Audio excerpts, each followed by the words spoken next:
Bir tane 3 günlük cüceçele var yine. 3 günlük. Ya. Hem sağlam. Bunları 50'de tuttu.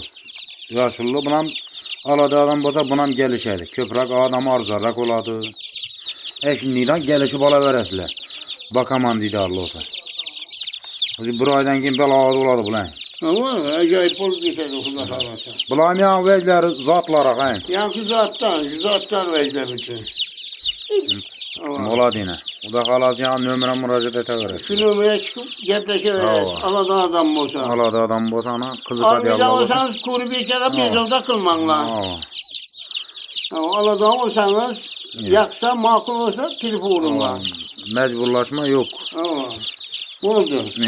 Aleyküm pörtçükler. Bu cüce sonra bir gelle üçün buyna kuda kalasa. Cüceler tayar bol. 15 günlük ak bu lan. 15 günlük. Tüya toğuk balları. Doğup çara boptu olabilir. Sağlam emmeti zakon. Sonra bir gelle üçün. Bunu içediğimiz Hindus'ta. Şimdi ne diyeceğiz? Kumu 35'te olanın için cücesi 60'tan 70'te olan da gelişip veremez. Avan gelişecek ayettin ak soruyordular. Şimdi şu ben köyüm 60'tan verecek ben. Şimdi vermeyecek ben. Gelip soru verecek. Ayetılışı 60 gelişecek yani bu. Aladı allı üçün. Bıçak arkası var.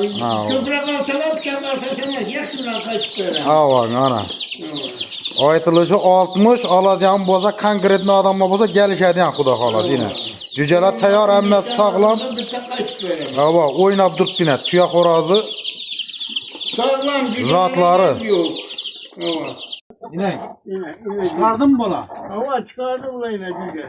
Cüce yakına. Yine cüceler yine. Ana. Çe cüce var biydi.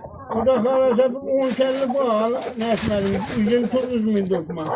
Dur. Değme. Bulam satıladı yana. Hava bu da karasa. Enesi bilen birge satıladı yana. Şimdi hava. Gelişirken ne yaptı? Kelişgen, çede dursak kelişgenler. Şimdi bunun ballarını içe ballarını sağını görmeyiz ama. Bunun ücretli ballar sonra verdi. Şuna göstersin bunu da.